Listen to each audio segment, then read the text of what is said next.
आज हम एक ऐसी शख्सियत की कहानी में उतरने वाले हैं जो इतिहास के सबसे ऊंचे मुकाम पर होकर भी जानबूझकर गुमनामी के साये में रहना चाहते थे। चलिए इस खामोश वास्तुकार की दुनिया को समझते हैं। जरा सोचिए, एक हीरो जिसकी सबसे बड़ी ख्वाहिश भुला दिए जाने की हो। यही वो सवाल है जो सईद की जिंदगी का सबसे बड़ा विरोधाभास है। वो एक ऐसे हीरो थे जिन्हें जन्नत की खुशखबरी दी गई थी, फिर भी उनकी सबसे बड़ी हसरत थी कि कोई उन्हें ना जाने। तो सईद की कहानी शुरू होती है सईद से नहीं, बल्कि उनके पिता जैद से। एक ऐसे पिता जिनकी एक दुआ ने आने वाले कल की बुनियाद रख दी थी। तो देखिए, कहानी में टकराव यहीं से शुरू होता है। एक तरफ है सईद के पिता जैद, जो उस मक्का में अकेले ही एक ईश्वर को खोज रहे हैं, और दूसरी तरफ हैं अल खत्ताब, जो बाद में सईद की पत्नी के पिता बने और वो उसी सच को मिटा देना चाहते थे। और अपनी मौत से ठीक पहले जैद ने अपने उस बेटे के लिए, जिसे वो ज्यादा देख भी नहीं पाए, एक बहुत ही मार्मिक दुआ की। और यही दुआ सईद की पूरी जिंदगी का, आप कह सकते हैं, एक तरह से भावनात्मक केंद्र बन गई। तो सवाल ये है कि जैद की ये दुआ कैसे पूरी हुई। इसका जवाब मिलता है सईद और उनकी पत्नी फातिमा की कहानी में, जिन्होंने मक्का के दिल में एक बहुत बड़ा और बहुत ही खतरनाक राज छुपा रखा था। जरा उस माहौल की कल्पना कीजिए, मक्का में, जहां इस्लाम का नाम लेना भी अपनी जान को खतरे में डालने जैसा था। वहां सईद और फातिमा अपने छोटे से घर में छुपकर कुरान सीख रहे थे। एक ऐसा काम जिसमें बेइंतहा हिम्मत और पक्के ईमान दोनों की जरूरत थी। और ठीक उसी वक्त कहानी में एक ऐसा मोड़ आता है जो सब कुछ बदल सकता था। फातिमा के भाई, उस दौर के एक बहुत ही ताकतवर इंसान उमर इब्न अल खत्ताब, जिन्हें अपने ही परिवार के इस्लाम कबूल करने की खबर मिल चुकी थी, वो गुस्से में उनके घर की तरफ आ रहे थे। और वो जो मंजर था, वो सईद के घर में ही हुआ था। एक ऐसा मंजर जिसने इतिहास का रुख मोड़ दिया। उमर की वो गुस्से भरी दस्तक, कुरान सिखाने वाले टीचर का डर कर छिप जाना, सईद के साथ उनकी हाथापाई, और फिर अपनी बहन फातिमा को जख्मी देखकर उमर का दिल पिघल जाना।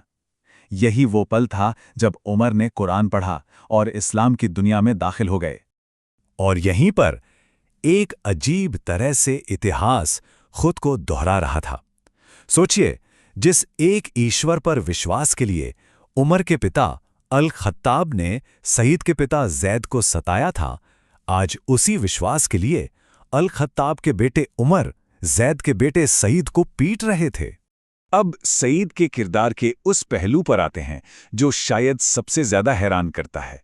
वो एक महान योद्धा थे, जन्नत की खुशखबरी पाने वालों में से एक थे, लेकिन उनकी सबसे बड़ी ख्वाहिश गुमनाम रहना थी। जरा उनकी उपलब्धियों की फहरिस्त देखिए। वो उन 10 लोगों में से एक थे जिन्हें दुनिया में ही जन्नत की खुशखबरी दे दी गई। कुरान लिखने वालों में शामिल थे और यरमुक और दमिश्क जैसी बड़ी बड़ी लड़ाइयों के हीरो थे। मतलब उनका मुकाम बहुत ही ऊंचा था। इतना कुछ होने के बावजूद उनकी अपनी ख्वाहिश क्या थी? वो खुद कहते थे कि उन्हें सबसे ज्यादा पसंद है कि वो अल्लाह के रास्ते में, जंग के मैदान में एक गुमनाम सिपाही की तरह लड़ें, जिसका चेहरा धूल से सना हो और जिसे कोई ना पहचाने। और ये सिर्फ बातें नहीं थीं, इसका सबसे बड़ा सबूत तो तब मिला जब उन्हें दमिश्क का गवर्नर बना दिया गया, जो उस वक्त की दुनिया के सबसे शानदार शहरों में से एक था। लेकिन कुछ ही महीनों में उन्होंने ये कहकर इस्तीफा दे दिया कि मुझे ये महल और ये शोहरत रास नहीं आ रही, मैं तो बस एक सिपाही बने रहना चाहता हूं। तो इस आखिरी हिस्से में हम देखेंगे कि सईद की जो खामोशी थी, जो विनम्रता थी, वो उनकी कमजोरी नहीं बल्कि उनकी सबसे बड़ी ताकत थी।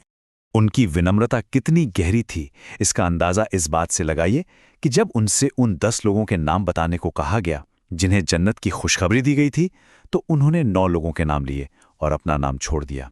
लेकिन देखिए, उनकी ये खामोशी, इसका ये मतलब बिल्कुल नहीं था कि वो अन्याय सह लेते थे। जब एक औरत ने उन पर जमीन हड़पने का झूठा इल्जाम लगाया, तो उन्होंने बहस नहीं की, बल्कि जमीन उसे दे दी। पर उन्होंने अल्लाह से एक दुआ की और वो दुआ इस तरह कबूल हुई कि वो औरत अंधी हो गई और उसी जमीन पर बने कुएं में गिरकर मर गई। ये उनकी शांत मगर शक्तिशाली शख्सियत को दिखाता है। और यहीं आकर कहानी का वो चक्र पूरा हो जाता है। उनके पिता जैद सच की तलाश में दमिश्क तक गए थे और उनके बेटे सईद, जिनके लिए जैद ने दुआ की थी, उसी दमिश्क की जीत के नायक बने और वहां इस्लाम का झंडा फहराया। पिता की वो दुआ पूरी हो चुकी थी। तो आखिर में ये सवाल हमारे सामने खड़ा होता है, किसी विरासत का असली पैमाना क्या है? वो शोर जो वो दुनिया में मचाती है, या वो खामोश सच जिसे वो चुपचाप पूरा कर जाती है? सईद इब्न ज़ैद की जिंदगी शायद इसी सवाल का सबसे खूबसूरत जवाब है।